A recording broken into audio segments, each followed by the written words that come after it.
Welcome to week 1 of the 100 Days, 100 Blocks quilting ideas. So this is my first unit. You can see I've actually got upside down. This is block 1, block 2, block 3 and block 4. So I'm just going to spin that around. You may see, I just zoom in a little bit. You can see that I've got some quilting lines already marked on, and it's a bit harder to see on this blue fabric, but that's why these ones go into the rest of the block. I can then see. So we are going to be doing basically diagonal lines. So we're going to be using a walking foot, and I will show you all of the steps.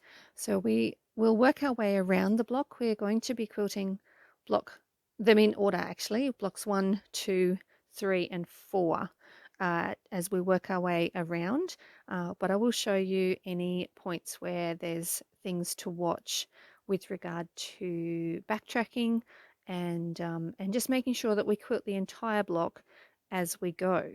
So on this one, you can see this is the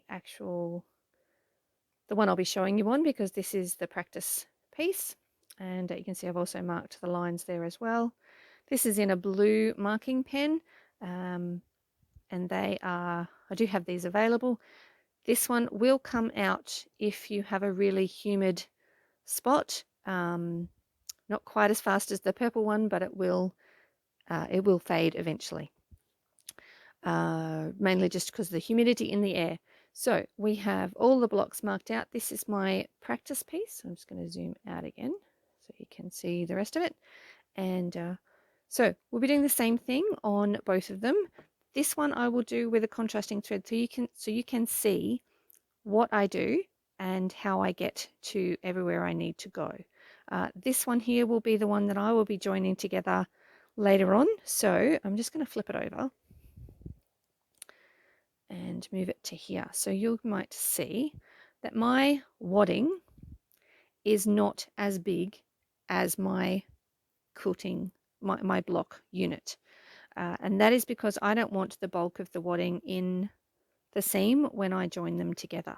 So I'm going to be sewing the units together just with the fabric. This might get caught a little bit when I join the units together, but I don't want a lot of bulk. So, and that's how I want it. The backing I have for this is like this one. It's much larger. The reason we have our backing larger is so that we've got something to hang on to when we're quilting at the side of the quilt. Because if you've got your backing the same size as your quilt or your block, then you've got nothing to hang on to maneuver that under your machine. All right, I have just used safety pins, and let's go to the machine. So we are essentially starting in the top corner of block 1. I am going to bring up my bobbin thread. If you are unsure how to do this, I have done a separate video on the bobbin thread. Now, because this is my practice piece, it doesn't matter about the threads, and all I want to do is have them so that they are contrasting so that you can easily see it. Now, I have started my quilting. I'm going to get a pair of scissors with a sharp point. This line here would be my stitching line to join things if I was joining the blocks. These ones obviously are practice pieces, they're not going to be joined. So I am starting a little bit in, probably like 2 threads away from that, and I will continue that all the way around, which gives me a full 1/4 inch seam allowance when I go to join the sections together. So need to check your stitch length because obviously we are still using the machine feed whilst we're doing. I'm going to set my machine so that the needle drops when I stop. Need to lift the foot and reposition each time. Now, because I'm not quilting backwards with this one, there's going to be lots of changes of direction. So each time you reposition, make sure it's all smooth and you're ready to go. your quilt is not pulling against your needle, which can change its position, and then continue to stitch. Now at this point, if you would like, you can get rid of the fluff from your machine. You can go back up actually all the way.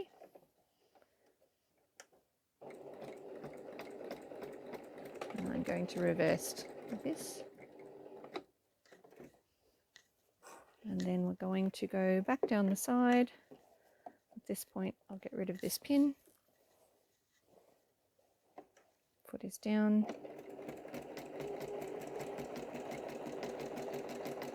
So this stitching down the side will end up right beside my seam when I join them together.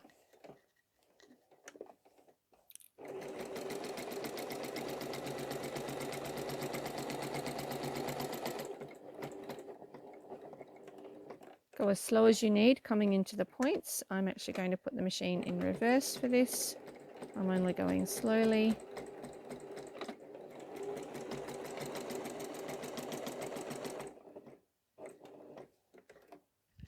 Right, so basically we are working our way across the block.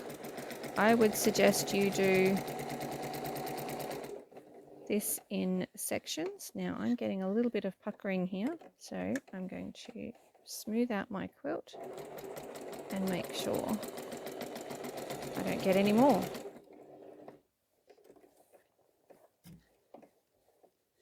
If the camera moves, it's because I've bumped it. I do unfortunately need to hold on to my reversing. So you can see there's lots of changes of direction with this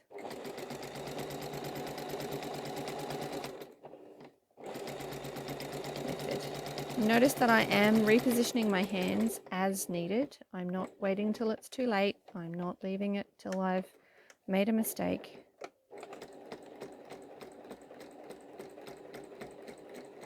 I'm essentially doing a stitch in the ditch as we go around, so we've made it halfway.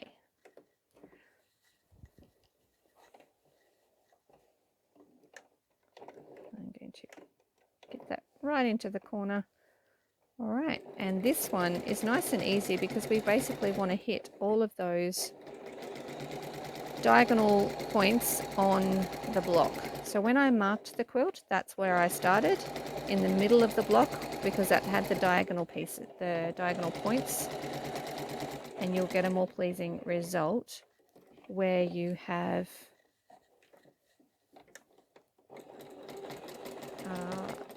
if you've got a nice diagonal point, you may as well try and use that and then mark outwards from each side. So we're working our way along what would be the ditch, perhaps, depending on your piecing. And now onto the other half of the block. One of the things with that puckering is don't rush the machine. Let the feed dogs and the walking foot do their job. If you try and rush it, that's when you can get that puckering, when you're trying to force it to go through. Now I am going to turn it around at this point. You notice the position of my hands are on both sides of the needle. They're not too far away. They're not, and I do reposition them frequently. Always make sure your foot is down. Your tension will be terrible if your foot is not down. So let the machine do the work. That's why the feed dogs are there. Free motion quilting is a little bit different.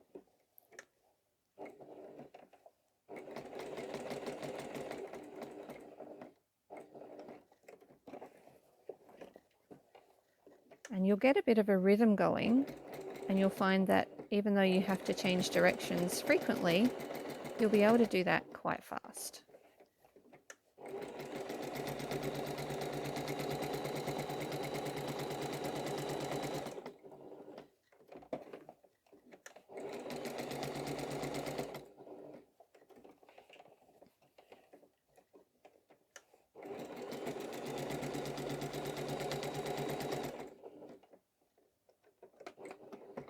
go too far, just reverse it.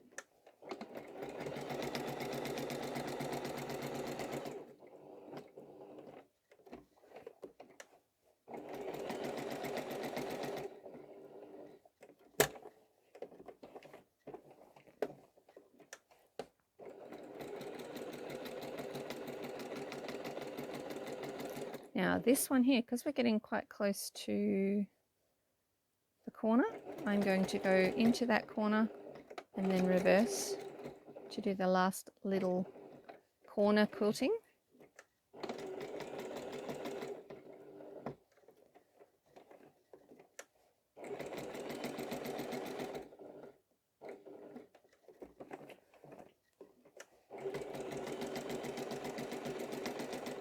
And then my stitching meets that.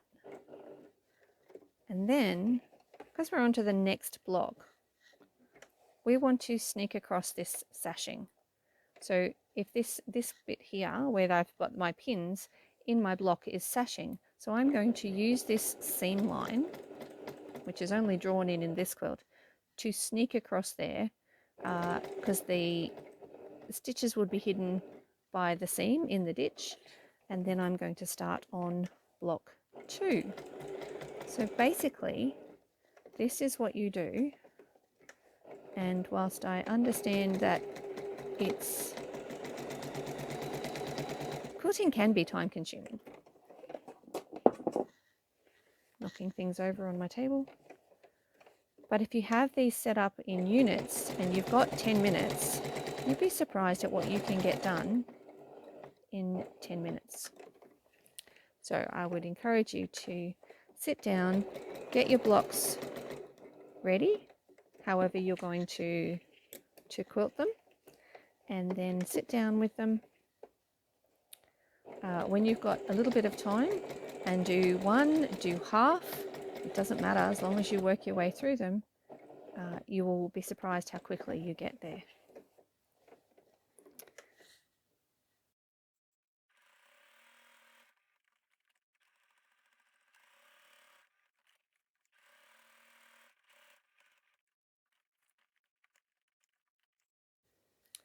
I'm on the other side of block 2, the far side. So this is the one where I'm going to work just inside my seam line so that I can stitch on the seam line were I to join them together.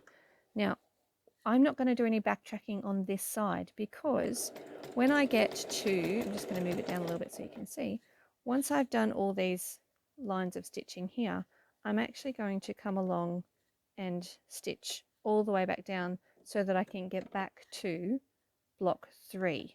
So I don't need to do the extra backtracking because I'll be doing it later. So I've made it down to block 3. As with before, which the video was not actually filming, I'm actually going to run all the way down to the bottom corner so that we can start quilting this way across the block into the center of the unit, and then fill it in and come back to do block 4. So you'll notice again I'm doing it just inside the line that is technically the stitching line, and I'm going to go across the bottom the same, just inside it, because I want to be able to, if I wanted to join them.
So we are at the end of our block, and so I'm going to just do a couple of locking stitches to keep that thread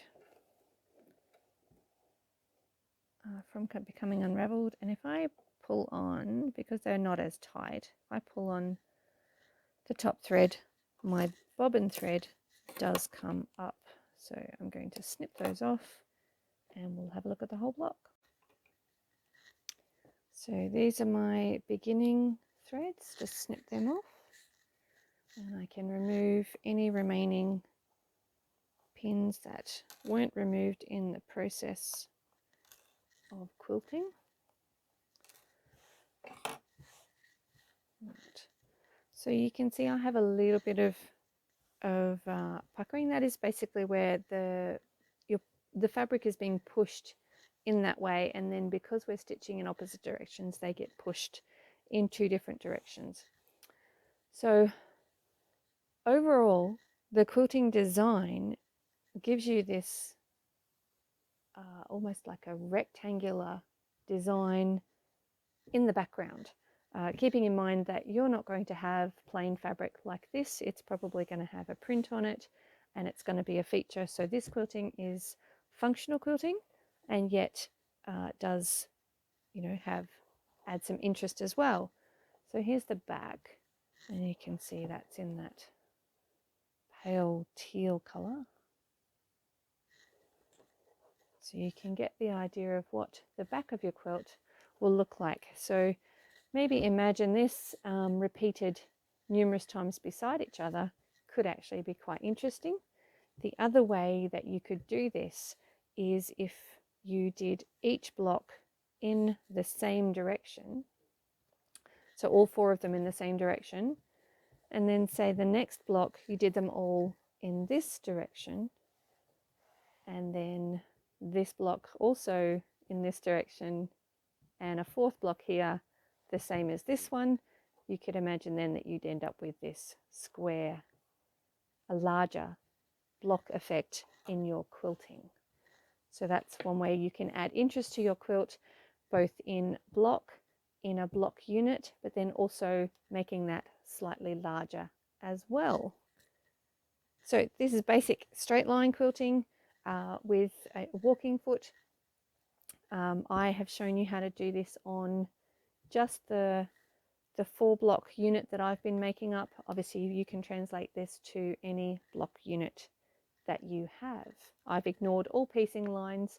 It's purely straight line quilting, ready for quilt as you go, joining the blocks together.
How is that for some cute backing fabric? I think I have one more piece of this that'll appear somewhere in the back of this quilt when I put all of them together. So you can see I did get some pushing of fabric, so that's something I'll have to watch with the next blocks as well. So you can see with this finished set of 4 blocks that the quilting lines and that rectangle that's created is a lot more subtle on the printed fabric rather than on that plain fabric. You may have noticed I caught up my backing fabric, so it's a good lesson, always keep that clear, and I had to restart just down here. So if you do need to do that, you just need to basically pull up your threads the same as when you were starting, over the top of, stitch over the top of where it ended, and then just continue on. So this little bit is the fun part where I get to spritz, and all of those, let's go up here, see those blue lines, the blue marking lines, they all get spritzed and go away. Okay.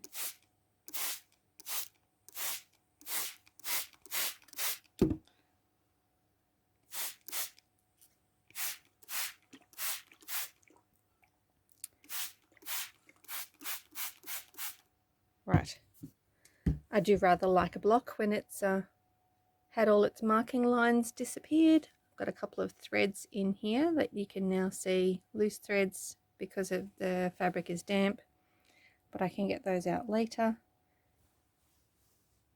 There is block 1, or well, block 1 to 4 quilted in the first design.